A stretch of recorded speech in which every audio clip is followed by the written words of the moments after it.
Sweety, എന്നെ കുറിച്ച് എന്തൊക്കെ കള്ളങ്ങളാ ചിന്ത പറഞ്ഞു കൊടുത്തേ. എന്നിട്ട് ഇപ്പൊ ഇവിടെ ഇരുന്ന് കരയേണ്ടി വന്നല്ലേ. ഞാൻ അപ്പോഴേ പറഞ്ഞതല്ലേ നിന്നോട് നിന്റെ കാര്യം നോക്കി പോവാൻ. നീ എന്തിനാണോ ഇവിടെ വന്നത് ആ ജോലി തീർത്തിട്ട് ഇവിടുന്ന് പോവാൻ നിന്നോട് ഞാൻ പച്ച മലയാളത്തിൽ പറഞ്ഞതല്ലേ മോളെ. അപ്പൊ നിനക്കത് കേൾക്കാൻ വയ്യായിരുന്നു. എന്നിട്ടിപ്പൊ എന്തായി? ഇവിടെ നിന്ന് മോങ്ങേണ്ടി വന്നില്ലേ?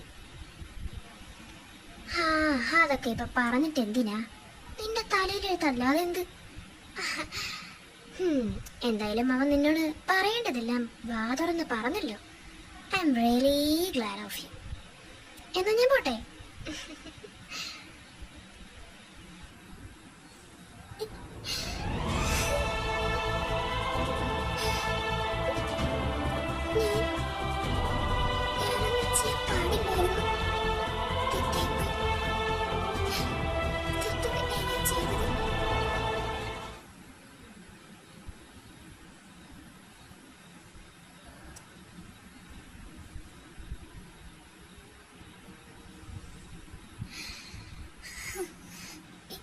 ഞാനെന്തൊരു മണ്ടിയാ. കണ്ടതും കേട്ടതൊക്കെ അങ്ങ് വിശ്വസിച്ചു. ഇന്നിപ്പോഴൊരു മണ്ടി ലോകത്ത് വേറെ ഇല്ല. ഇനിയിപ്പോ പറഞ്ഞിട്ട് എന്തിനാ മോളെ?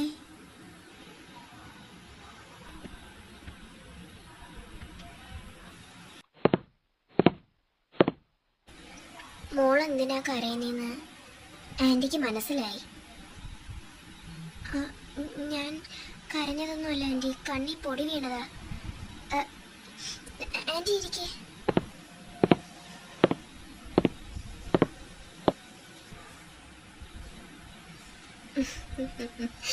കണ്ണി പൊടി വീണവരെയും കരയുന്നവരെയും എനിക്ക് കണ്ടാ നന്നായിട്ട് മനസ്സിലാവും.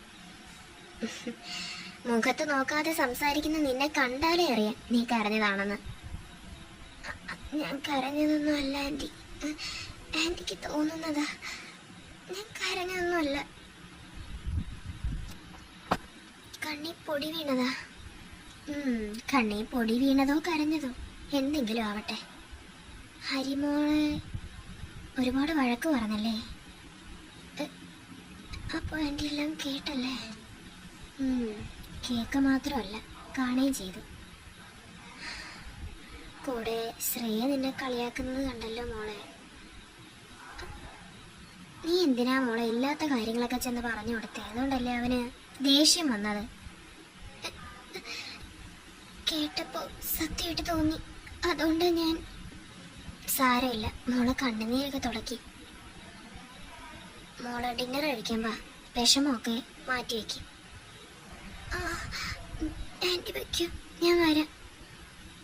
കണ്ണുനീരൊക്കെ തുടച്ച് പെട്ടെന്ന് വാ അങ്ങോട്ട്. മോക്ക് വേണ്ടി ആന്റി ഒരു സ്പെഷ്യൽ ഫുഡ് ഉണ്ടാക്കി തരാം. ശരി, എന്നാ വാ, പെട്ടെന്ന് വരണേ.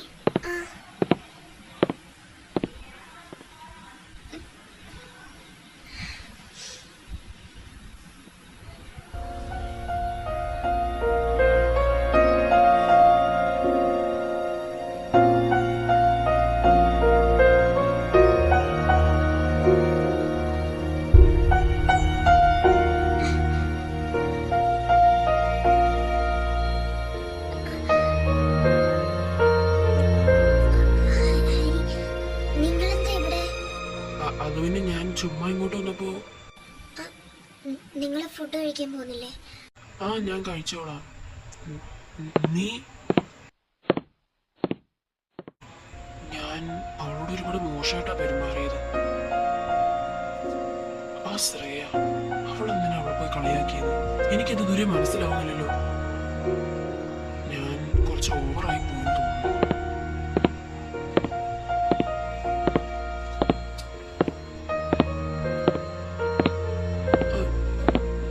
റിയ നിക്കേ, റിയ പ്ലീസ്.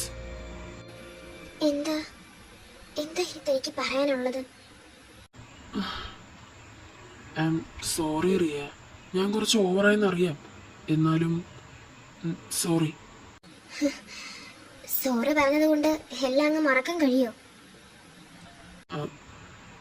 എനിക്ക് സോറി പറയാൻ മാത്രമേ പറ്റൂ. പകരം എന്ത് നൽകാൻ കഴിയും? പകരം താൻ ഒന്നും നൽകണമെന്ന് ഞാൻ പറയില്ല. ഞാൻ പറഞ്ഞത് സത്യമാണ്. അത് താൻ വിശ്വസിക്കണമെന്ന് മാത്രമേ ഞാൻ പറയൂ. അതിന് താൻ വിശ്വസിച്ചാലും ഇല്ലെങ്കിലും എനിക്കൊരു കുഴപ്പമില്ല. അതൊന്നും ഒരിക്കലും എന്നെ ബാധിക്കില്ല. എന്തായാലും താൻ വിശ്വസിച്ചില്ലെങ്കിലും വിശ്വസിച്ചാലും എല്ലാം തൻ്റെ വിധിയാണെന്ന് ഓർത്താൽ മാത്രം മതി. ഇപ്പോ താൻ എന്നോട് പറഞ്ഞില്ല ഒരു സോറി. ആ സോറി താൻ വീണ്ടും വീണ്ടും ഇനി പറയേണ്ടി വരും. റിയ, ശ്ശെ. അല്ല, എനിക്കിതുവരെയും കൺഫേം ആവാത്ത മറ്റൊരു കാര്യം ഇതല്ല. ഇവള് കരഞ്ഞപ്പോ എനിക്കിത്ര ഫീൽ ആയത് എന്താ? അതെനിക്ക് ഇതുവരെ മനസ്സിലായില്ലല്ലോ. അത് മാത്രമല്ല, ഇവളെ കാണാൻ ഇടയ്ക്കിടയ്ക്ക് എനിക്ക് ഹൃദയത്തിൽ എന്തൊക്കെയോ ഭയങ്കര സ്പാർക്ക് നടക്കുന്ന പോലെ തോന്നുന്നു.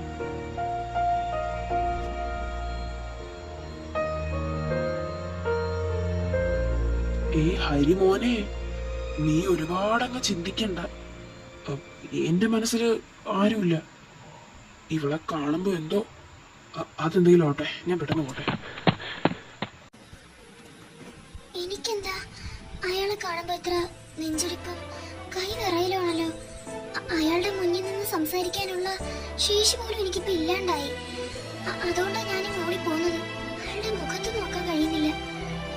അയാളെ കാണുമ്പോ തന്നെ എന്തോ സ്ട്രേഞ്ച് ആയിട്ട് തോന്നുന്നു.